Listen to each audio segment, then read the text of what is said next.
Hi hello வணக்கம், welcome to Bhuvana's கைமனம். இன்றைக்கி வந்து நம்ம இந்த மாவு அரைக்கிறோம் இல்லையா, வாரத்துக்கு ஒரு தடவை அந்த மாதிரி அரைக்கிறோம். இப்போ நான் வந்து இன்றைக்கி அரைச்சிருக்கேன் பாருங்க. ஸோ இந்த மாதிரி வந்து ஒரு 3 பாத்திரம் அந்த மாதிரி அரைச்சி வச்சுன்னுடுவேன். இது நான் ரொம்ப வருஷமாக இப்படி தான் நான் வந்து ஃபாலோ பண்ணின்னு இருக்கேன்.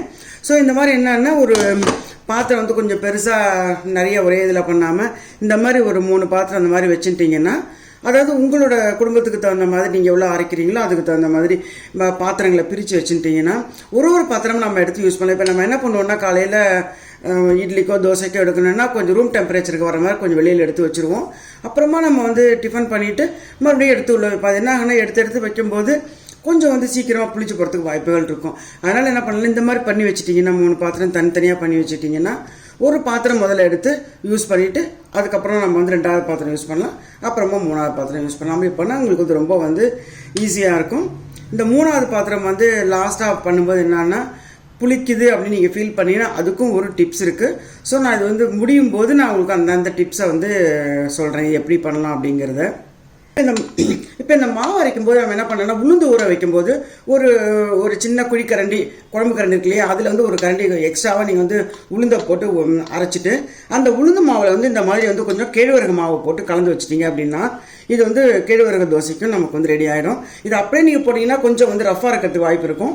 ஸோ இதில் வந்து நீங்கள் கொஞ்சமாக வந்து ஒரு உளுந்து போட்டு அதுக்கப்புறம் நீங்கள் வந்து பண்ணிட்டீங்க அப்படின்னாக்கா இந்த மாவு வந்து கொஞ்சம் தோசை வந்து ரொம்பவே நல்ல டேஸ்ட்டாக வரும்.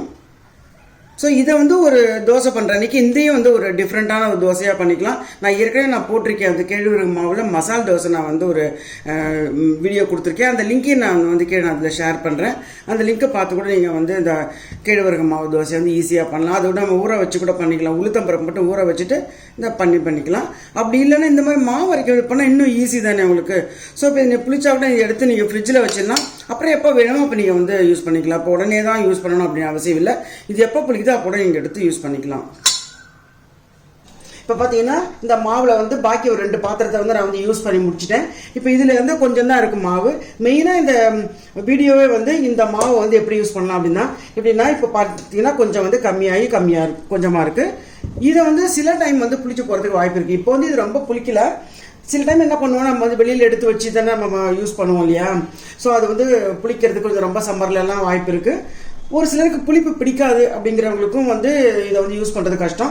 ஸோ இந்த மாவு இந்த மாதிரி வந்து லாஸ்ட்டாக போயிடுச்சு, கொஞ்சம் வந்து புளிக்க ஆரம்பிச்சிருச்சுன்னா இந்த மாவை வந்து நம்ம எப்படி வந்து புளிக்காமல் நம்ம ரெடி பண்ணலாம் அப்படிங்கிறத நான் வந்து சொல்கிறேன். இதில் இந்த மாவில் வந்து நம்ம வந்து தண்ணி கொஞ்சம் நிறைய விட்டுட்டு கொஞ்சம் நேரம் அப்படியே வச்சுட்டோம்னா அது தண்ணி வந்து மேலாக தேங்கி நிற்கும். அந்த தண்ணியை நம்ம கொட்டிட்டு யூஸ் பண்ணோம்னா புளிப்பே இருக்காது கொஞ்சம் கூட. இப்போ இந்த மாவில் கொஞ்சம் நிறைய தண்ணி விட்டுக்கலாம். அது கொஞ்சம் எவ்வளோ வேணாலும் விடலாம். எனக்கு நம்ம எப்படி இதை வந்து தண்ணி தெளிஞ்சதுக்கு அப்புறமா கொட்ட தான் போகிறோம் கீழே. அதனால வந்து கொஞ்சம் தாராளமாக தண்ணி விடலாம். அந்த பாருங்க, இந்த மாதிரி விட்டுருக்கேன். விட்டுட்டு ஒரு கலக்கிட்டு அப்படியே வந்து மூடி வச்சிருவோம். இது வந்து கொஞ்சம் நேரம் இப்போ நம்ம வந்து சமைக்கிறதுபடி காலையில் வந்து எடுத்து வெளியில் வச்சிட்டோம்னா அப்புறம் வந்து சமையல் வேலை பார்த்துட்டு கொஞ்சம் நேரம் வந்து இது ஓரமாக இருந்தது அப்படின்னா அப்புறம் தண்ணியை கொட்டிட்டு யூஸ் பண்ணிக்கலாம் நம்ம. இப்போ பாருங்கள், இதில் வந்து தண்ணி நல்லா தெரிஞ்சு வந்திருக்கு பாருங்க. அந்த பாருங்க தெரியறது, அந்த பருவம் நல்லா தெளிஞ்சு வந்திருக்கு. இந்த தண்ணியை நம்ம கொட்டிட்டு மாவை வந்து நம்ம யூஸ் பண்ணிக்கலாம். இப்போ அந்த புளிப்பெல்லாம் இந்த தண்ணி வழியாக வெளியில் போயிடும். இது வந்து ரொம்ப நல்ல டிப்ஸ் இது. இப்போ பாருங்கள், இந்த தண்ணியை வந்து கொட்டிட்டேன், மிச்ச மாவு அப்படியே இருக்குது. இப்போ இதை யூஸ் பண்ணிங்கன்னா கொஞ்சம் புளிப்பே தெரியாது சுத்தமாக. இப்போ இந்த புளிக்கிற மாவை எப்படி புளிக்காமல் யூஸ் பண்ணலாம் அப்படின்ற இந்த வீடியோ உங்களுக்கு ரொம்ப பிடிச்சிருக்கும்னு நினைக்கிறேன். அடுத்த வீடியோ சந்திப்போம். நன்றி, வணக்கம்.